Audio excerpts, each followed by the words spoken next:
Подожди.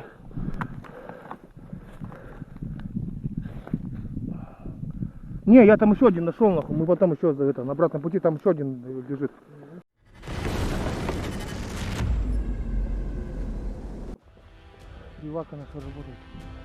There are all hours lying there.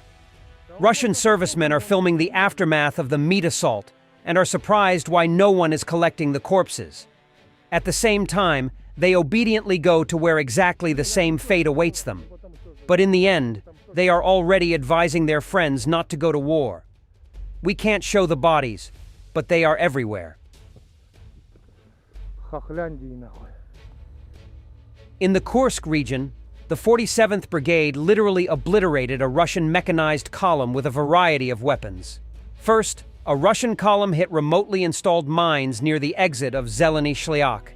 In addition, Russian armored vehicles are being hit by Stugna P-ATGM systems, recorded by the 47th Mechanized Brigade. Once again, Kursk, another repelled meat assault using heavy equipment.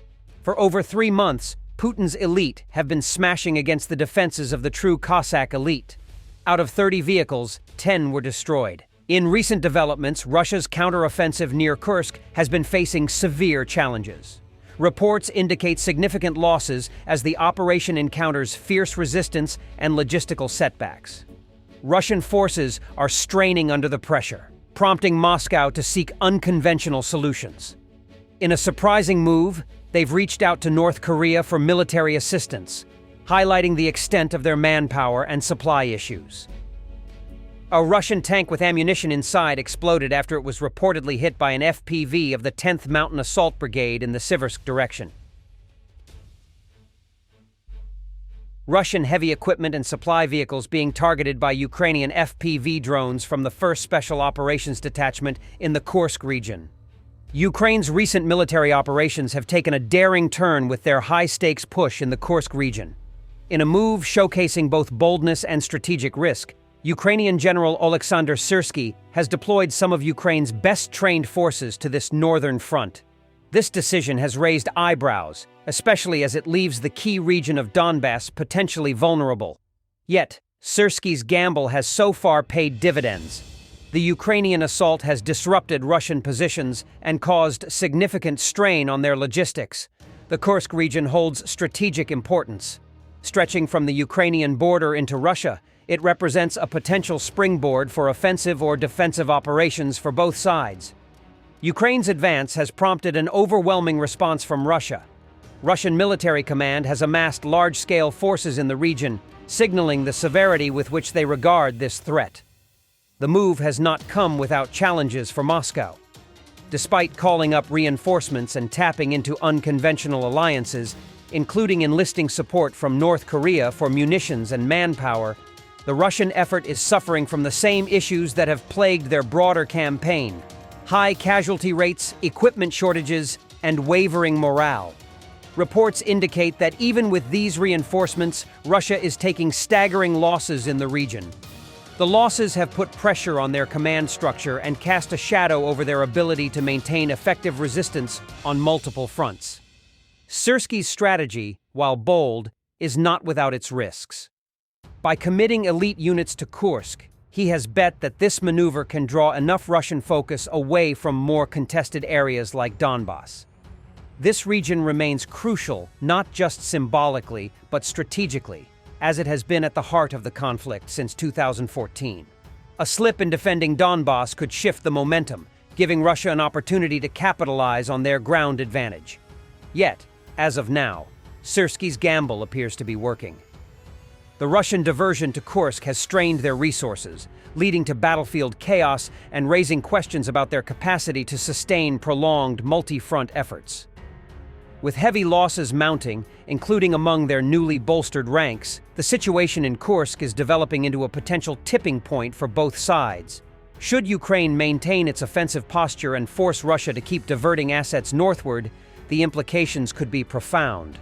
A weakened Russian front in Kursk might open a pathway for Ukraine to push deeper into strategic territories or ease pressure on the southern and eastern fronts. As the battle unfolds, all eyes are on whether Russia's reinforcements, including North Korean support, will tip the scales or if Ukraine's tactical gamble will continue to bear fruit.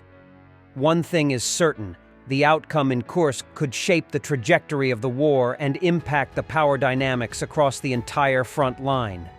Should Ukraine maintain its offensive posture and force Russia to keep diverting assets northward, the implications could be profound. A weakened Russian front in Kursk might open a pathway for Ukraine to push deeper into strategic territories or ease pressure on the southern and eastern fronts.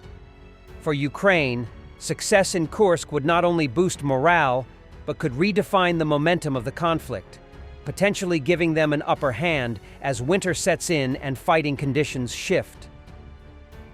Russia is an empire. We all know this. Not only because of their current imperialist expansion in Ukraine, but also because of countless other such expansions that happened over the centuries. Kazakh politician Ualikhan Kaysarov lays it all out fairly clearly. Russia currently holds massive territories that once belonged to Kazakhstan or are populated by ethnic Kazakhs. And it's not only Kazakhstan. Ukraine, Georgia, Finland, Germany, Japan, China, they all have historic lands currently within the Russian Federation, which were taken by force, coerced or annexed throughout the centuries. Unlike Russia, though, these countries have respect for international agreements and sovereignty. Russia, Siberia, Russia, Muscovy, all the way to Hungary. This used to be the territories of Genghis Khan and his successors, later the Golden Horde. You need to understand that even Novosibirsk, it's not Novosibirsk, it's New Siberia. These are our Kazakh territories. Tyumen, that's Tyumen, the southern edges of the Golden Horde, meaning beyond Tyumen, those are also our territories. Orenburg, not Orenburg, but Orenburg.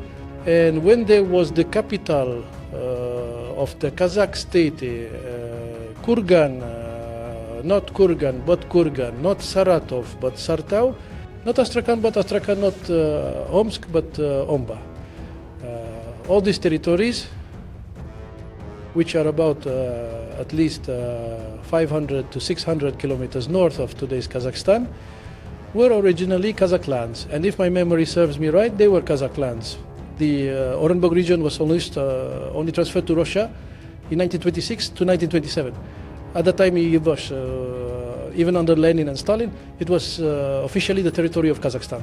Therefore, talking about any territorial claims, Kazakhstan now actually has full moral and historical rights to demand these lands back. A vivid confirmation is the burial sites of ancient Kazakhs in these regions, and the fact that many ethnic Kazakhs still live there. These are historical, these are our Kazakh lands. Thanks for watching, and don't forget to subscribe. Also, if you want to support Warthog Defense, please become our member and get early access to new videos, exclusive members-only videos, and become administrator in comment section. The membership link is in the description.